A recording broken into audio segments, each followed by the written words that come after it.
A reminder that you can sign up to our Chronicles Tifosi membership on Patreon with a 7-day free trial. Make sure you join the community chat in the Patreon app. Also, please give us a 5-star rating, or I'll come for you, and a review on Apple Podcasts, Spotify, or wherever you're listening.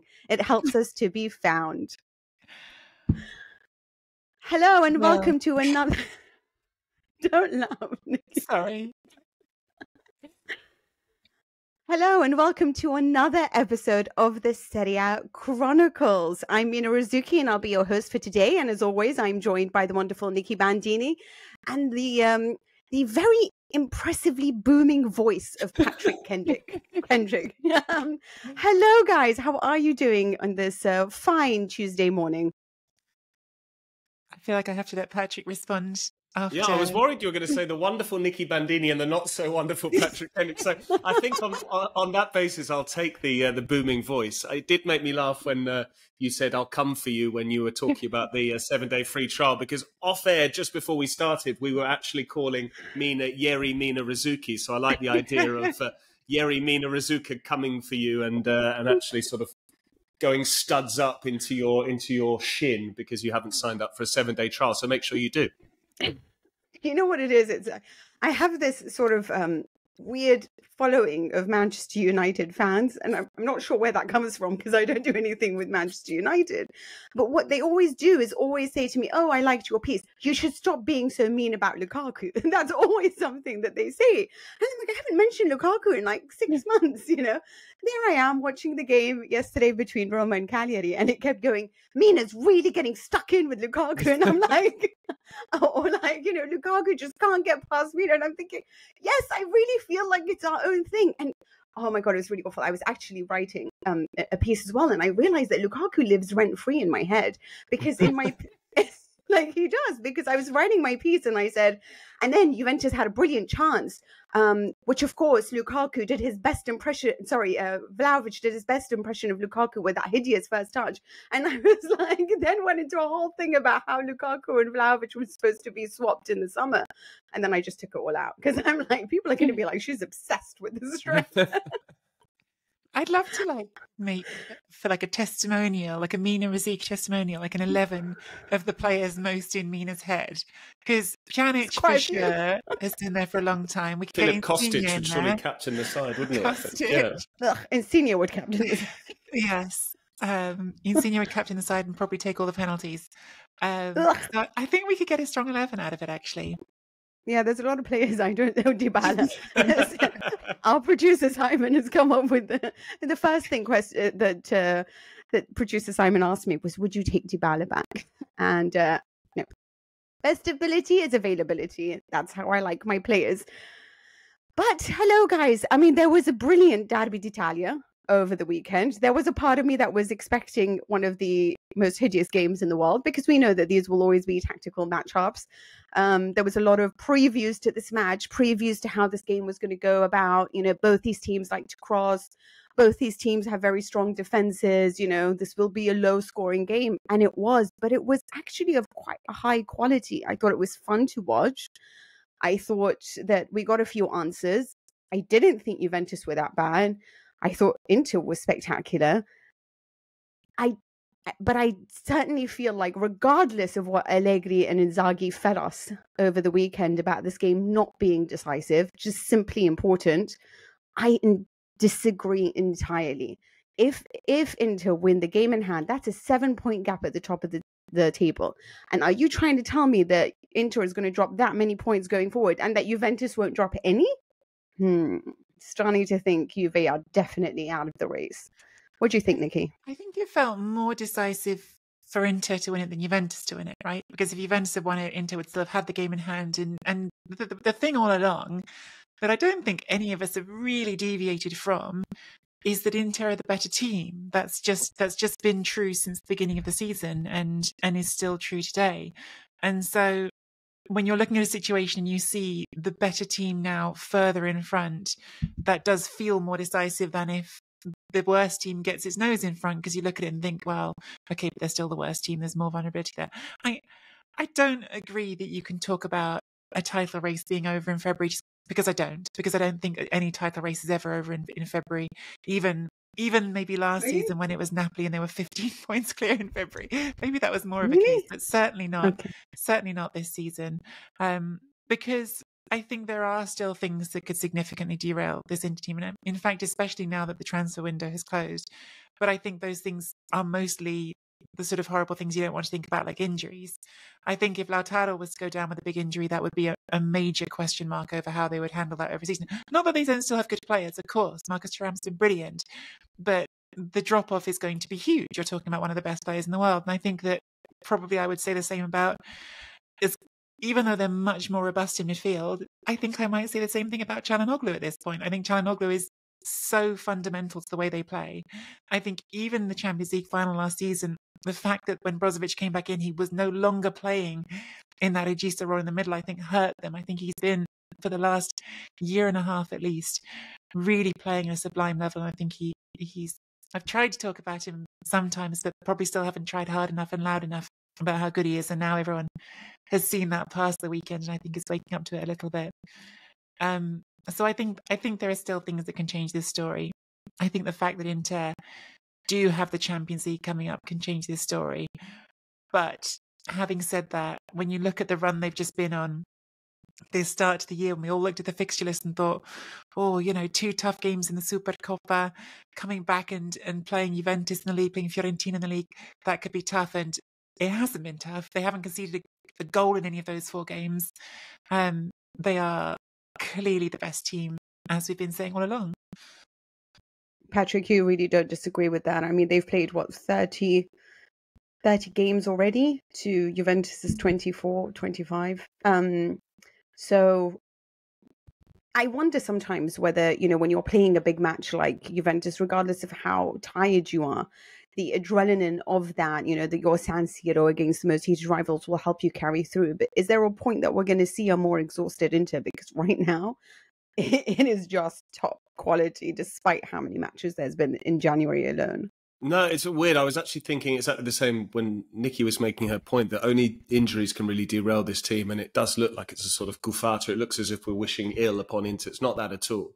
There was a viral clip, I remember, I think it was last season, going around. Mauro Suma, the Milan club commentator, who went on this big rant. He was like, they never get injuries. And everyone was like, he's really irritated by it. But the reason they don't get injuries, apart from the fact that we don't know, we're not party to what they do on the training ground every day at Appiano Gentile, but clearly they're doing something right in terms of strength and conditioning, their fitness coaching and all of that. But also Inzaghi knows how to rotate his players. He always swaps his wing backs after 65, 70 minutes, and they're the players that expend the most energy.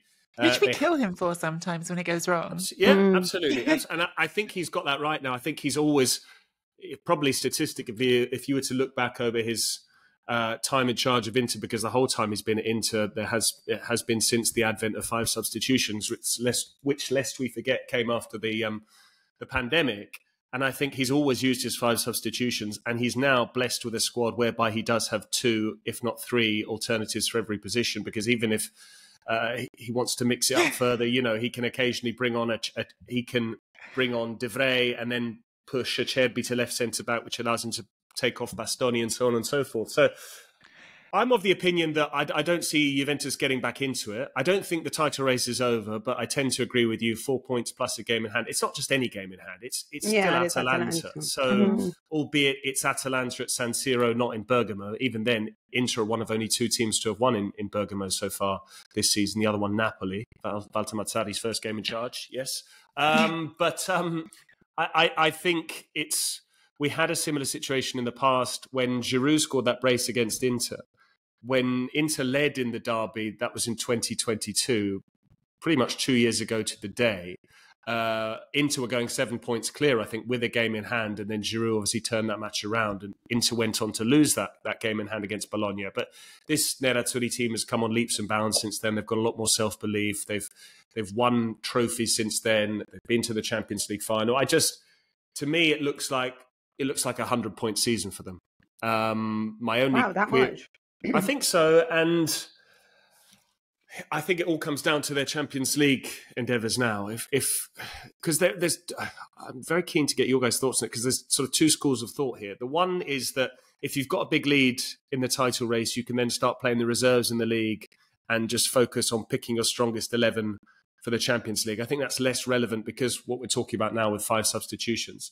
And the other school of thought is you need to be pushed hard domestically so that you are playing your best football every single game for when those big European games come along. I don't know whether it's a help or a hindrance if Inter build a bigger lead now ahead of Atletico Madrid and then perhaps into the quarterfinals of the Champions League. I personally don't believe in these things. I don't think that there's a pattern. I don't know if there's one way that wins over the other way. But I want to go back to your substitutions because you said that he always rotates his wing backs, which is true. You're right. Actually, that's probably why they're in such great condition. But do you think that he rotates the midfielders enough, or that because I feel like it's always sort of the starting 11 with them, whereas I see a lot more change in the other teams. And I wonder whether, I don't know, say you lose Çalhanoğlu, which you can see that it hurt them against Fiorentina because they lost Barella and Çalhanoğlu, but say they lose one of them, even if it's for 3 weeks, like, are they prepared to go ahead with Aslani? And that's the only thing that I'm not entirely sure that the second string are up to the same level of the first team. I mean, they aren't, and that's why they're the second string. I think Patrick made a really good point about like the 5 substitutions, but I'm with you, Mina. Like, broadly, I think that there are certain places that get rotated and some that don't. And you went straight to the midfield. My brain goes straight to Marko Arnautovic, somehow not scoring again. Like, Marko Arnautovic and Alexis Sanchez are not really like anywhere near the same level as Lautaro and Thuram. So yes, if you lose your attack, you've got some big questions you're going to have to answer. And I do think in terms of midfield, it's really interesting because there are some players who I think I'd like to see start a little bit more. I'd like to see Fratesi start some more games, given we're talking about this and the number of games. He's played a lot of games, and I think that 5 substitution thing is a really interesting point, like I say. But he's only started 2 in Serie A all season, and I suppose that's where Inzaghi would come back to the thing he sort of, because actually I think first of all, I think I'm slightly worried we're being like too, could we get a title race and picking for things that could go wrong about this, when actually we probably should be saying, God, Inter are brilliant. They're brilliant. Yeah, Fantastic they really to are. be as good as Inter are. They're brilliant. And I really hope they show it against Atletico, because I think that there is this tendency still, even after they went to the final last season, in the rest of Europe, to overlook them a bit. And I think they're so good. I think they're really, really still in the very top teams in Europe this season. But I do think that that's kind of in amongst everything that Inzaghi's sort of been doing right. I think he sort of betrayed it himself in the pre-match comments about saying, hey, when Napoli did this last season, they had a massive buffer. We still don't have this buffer. And I think maybe that is what he's hoping to finally get, and might give him a chance to feel more confident starting some games without the untouchables, if we want to call them that, in the team. It's interesting because we always talk about, I've noticed this recently, that when we talk about teams, it's always sort of Pioli's Milan, and a lot of talk about Stefano Pioli, a lot of talk about Allegri's Juve, Allegri's different points as a coach. But when it comes to Inter, we talk a lot more about the team than we do about Inzaghi. I'm not sure if he gets enough plaudits for everything that he's managed to do. And one of the interesting points that I was listening to, again, I'm sorry, this is not my point, I heard it somewhere, but how Inzaghi always prefers to have 2 ball players like Mkhitaryan and Çalhanoğlu, right, rather than have another sort of, Fratesi and Barella and just 1 ball player, if you like. And it's that has made the difference, because it allows for, this perfect combination, and something that Juventus don't have, because they just don't have enough ball players in their team. And it's amazing. Even more than that. I'm sorry, I feel like I'm talking too much, but like Pavard as well, coming on from defence and finding himself in attack half the time. Pavard was, again, brilliant in this game. They've got a whole team of really flexible, fluid ball-playing players. It's extraordinary. Who can invert positions, who can, combine. Like, it is a ridiculous squad in how they rotate positions and how they're also tactically flexible, how they understand their positions. We talk so much about Spalletti's type of football, but does Inzaghi's brand of football get any plaudits? And I just don't know whether... Loads. I mean, when we start mentioning, we mentioned De Zerbi as one of the best Italian coaches. We mentioned Antonio Conte. I mean, both of them makes me want to shoot myself in the face. But why don't we mention Inzaghi? The guy is reached the Champions League final. He's won every cup competition, practically speaking. He's probably, you know, odds on to win this title. Why don't we rate Simone Inzaghi as being one of the very best in Italy? Yeah, I think we do rate him. I don't know whether we don't necessarily rate him as one of the very best, because I think we'd probably all agree that Inter have started the last 2 seasons before this one as favourites and didn't win the Scudetto on either occasion. They lost out to Pioli's Milan. And I don't like that revisionism where people say Milan weren't the best team, Inter had the best team, Inter bottled the Scudetto. They did. Milan won the Scudetto with 86 points. They went 16 unbeaten. They won their last 6 games. They kept 9 clean sheets in their last 11 games. It was title-winning form in any season, and they were a very good squad. Rafael Leao was unbelievable. They had Kalulu and Tomori and Maignan all at the top of their game. And Milan deserved to win the league. And Kessie as well. But at the start of that season, Inter were reigning champions. Inzaghi inherited a very strong squad from Antonio Conte. Yes, there were departures, but...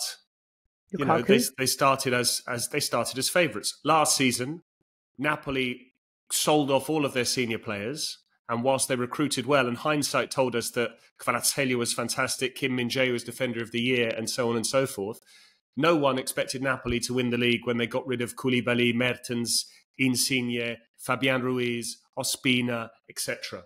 So I think because he hasn't yet won the league, we can't necessarily say that he is one of the best coaches in Italy, if not in Europe. I think as and when he wins the league, and I think that comes very soon, then we can start to say this is a coach who has won the Super Cup 3 times from as many seasons at Inter. He won the Coppa Italia twice in his first 2 seasons. He took them to the Champions League final. They might even go as far as the semi-finals, if not deeper in the Champions League this season. So I think the question mark surrounding Inzaghi is still there, and it's more of an asterisk than anything else. To me, he will be considered a world-class coach or on his way to becoming such as and when he wins a league title, because I think you still need to win those. Unless you do a Carlo Ancelotti, who does still win league titles, don't get me wrong, but you know, if you win so many European trophies to compensate for maybe not win, because all right, Pep Guardiola's made a bit of a mockery of it, really, I guess, with that treble last season. But typically it was either you win the league every year, you know, a bit like Mourinho was doing in the early portion of his career, or someone like Ancelotti, who maybe he doesn't always win the league, but he often wins the Champions League. Whereas now you do get coaches that are able to do both. And I think what we're seeing now is that Simone Inzaghi I think he's got the ability to challenge in Europe and also challenge domestically. Do you think if an Inter fan is presented with the option right now of, we'll guarantee you this league title, but the Champions League run this time ends last 16, it goes no further, do you think most would sign for that? Or do you think they'd want the European run as well? Oh, as in gamble on both now, you mean? Oh, okay. The problem is it feels like a pretty good gamble, right? Like I think if you'd asked them the question 3 days ago, they'd have signed up for the league title. I think after beating Juventus, going 4 clear with a game in hand, I think they'd say, we'll take our chances, we'll back ourselves to win the league and see how far we can go in the Champions League. Okay, I don't actually... Who wants to be a millionaire? Do you want to take the money or do you want to keep them? Yeah, exactly. I don't disagree. Here's the thing, Patrick, I agree entirely with you when it comes to how we judge Simone Inzaghi and what the objectives would be for him to be considered that. What I find I guess I do find it annoying in the sense that certain coaches aren't asked to do that. They just play a pretty brand of football, and despite the fact that they can be thrashed by Luton, it's fine, you know. Whereas, like, and Nikki, I'm really not doing it just to come. The manager of Mina's testimonial. I don't think anyone's suggesting that De Zerbi's at the same level as Inzaghi, though. I think. Do you think Inzaghi would be linked to the Liverpool job? Why wouldn't he be linked to the Liverpool job? I find it as I think he has been, but probably because he doesn't speak anything other than Italian. He's still quite provincial. I've got a lot of time for Simone Inzaghi, but he's like and I'm not saying by any means. I mean, we can't call Lazio provinciale. We can't. No. I mean, what he did with Lazio. Please let me finish before you misconstrue what I'm saying. No, I'm saying he's still a bit provincial in the sense that he's still very Italy centric. Okay. I've been with him in the past when people have mistakenly said to him, okay, we'll do this interview with you in English. And he's like a rabbit in the headlights, like, Inglese, no, io non lo parlo, no, which is fine. Don't get me wrong. And no one is saying that to be a top class coach, you necessarily have to speak foreign languages. In fact, it's one of my real bugbears. Again, I'm talking as a language professional, that football coaches don't use interpreters more, as opposed to this, I think Maurizio Sarri would have benefited from having an English interpreter at Chelsea. I think Conte would have benefited as well. That's my soapbox rant for another day. But I think that Simone Inzaghi is probably not linked to those jobs because he's not current. De Zerbi is someone who a handful of times a season will get an eye-catching win over Man United or Chelsea. He's in the Premier League. They're familiar with his team. They're watching them every week. And we know that the Premier League is obsessed with the Premier League. So it's only natural that people see De Zerbi and say, okay, he's the bright young thing from Italy because he's broadened his horizons. But Simone Inzaghi is operating at a completely different plane to De Zerbi. Let's be honest. Yeah, but I think that's actually what I love about this Inter team and Inzaghi is, I was... of course, an Arsenal fan. I was watching Arsenal-Liverpool, which was, as an Arsenal fan, certainly a very entertaining game. Was game played at a sort of high tempo with the good Premier League energy. The Premier League is not always that great, but that was a good Premier League game. And I had Atalanta Lazio on at the same time as that. And I'm enjoying Atalanta this season, but it did feel like it wasn't zipping about the same pace. Then you got to Inter Juve, and Inter did live up to that. No, because they are that level of team. They are a team that belongs in that same bracket as the best in Europe. And frankly, I think right now have every reason to put themselves above Liverpool and Arsenal, given they were in the Champions League final last season. And I think that the rest of Europe doesn't always acknowledge that about this Inter team. I think they really are. It's not that they're not. I completely actually. I think you've made a really valid point about Inzaghi and his Italianness, but this is not a Provinciale team that he's managing now. This is a team playing top-level European football. And this is despite, it's like I remember it was September and James and I were doing a show together, a James Horncast, and they said, who do you think is the worst run team in Serie A? And he sort of laughed and said it was Inter, because of everything that had happened over the summer, with how emotional they got about the Lukaku transfer, with the fact that they didn't replace, that they had Arnautovic as the last minute buy. Just looked at, that they didn't have a goalkeeper and they had to wait on Onana being, sold before they could go for somebody, so they couldn't go for a young prospect. And there was a lot of chat, and we both laughed and we both agreed on the fact that Inter had done a few mistakes over the summer. And the fact of the matter is they get stronger every year, regardless of how many great players come and go. And they lose Lukaku, they have Marcus Thuram, who's better. They lose Achraf Hakimi, and yes, Dumfries isn't that. Neither is Darmian, and yet they're still essential. Di Marco has grown into one of the world's greatest. Mkhitaryan, where was this at Roma? Mkhitaryan's been so good.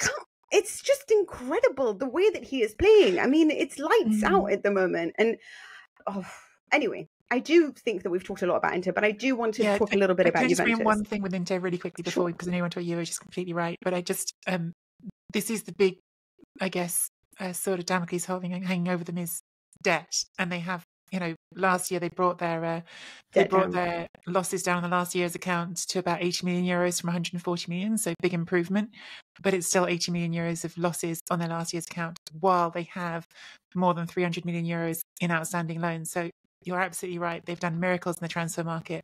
They may need to continue to do miracles to sustain this in the long run.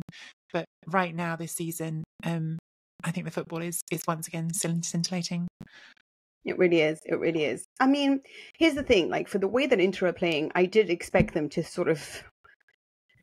this is especially true of the reverse fixture. I thought they would thrash Juventus, and then I was really surprised that it was a draw. And I was explaining that they were so good, and everyone was like, yeah, but didn't they need an own goal to win this game? And I don't know how to explain how good Inter is. And the best way to explain it is the way that Gazzetta put it, because I thought it was honestly the best sentence I'd read.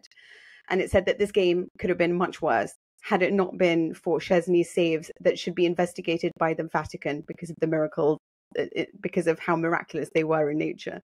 And I just thought, it's true, they should be investigated by the Vatican, because they were just such unbelievable saves.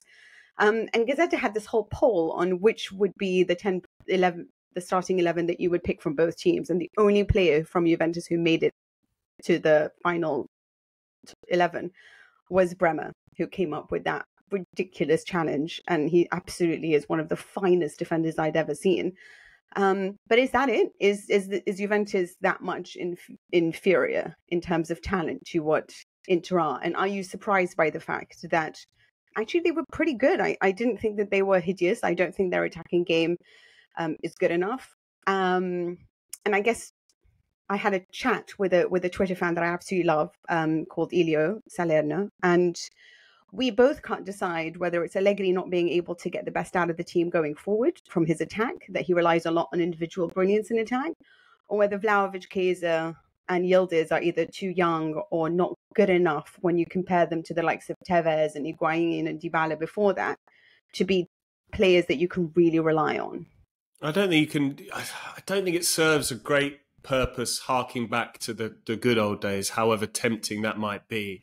Albeit Allegri did allude to that with his comments post-match saying, we're a young team, we're on a different journey here, essentially. He said, we're still developing as a side. A lot of the players involved tonight don't have that big match experience compared with what Inter do, which is an astonishing statement given how quickly things have changed just a few short years ago when it was only Juventus having that sort of experience. And their nearest challengers were on alternate years almost, Napoli or Roma, and Inter and Milan were also rans for best part of a decade. In terms of the combined best 11, I mean, it's very subjective. Personally, I would probably take Bremer. I think there's an argument for Danilo as well. I'm a big Pavard fan, don't get me wrong, but I think Danilo has done it at Serie A level for a lot longer than Pavard, who's having a very good season in a very well-oiled machine, and I think he had an outstanding game. But I would pick Rabiot ahead of Mkhitaryan and on left central midfield in a five-man midfield as well. I think he offers a lot more, both in terms of his goal scoring and also just his ability to keep the ball. I think there's big disservice done to a lot of Juventus players. What about Chesney?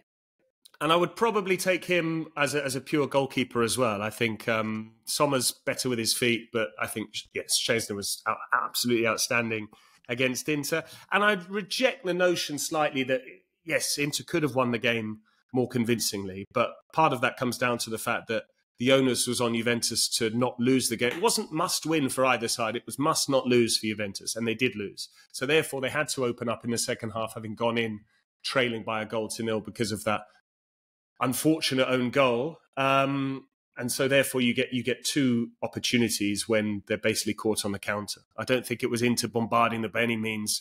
I think one of them is that lovely, basically it's a give and go between Barella and Di Marco, then knocks it back to the back post, and Szczęsny makes himself big, and it's his trailing leg that keeps it out. The Arnautovic one is a bit of both. It's brilliant goalkeeping because he manages to not only get down very quickly, but as he gets down, he makes himself very big to get his arms up.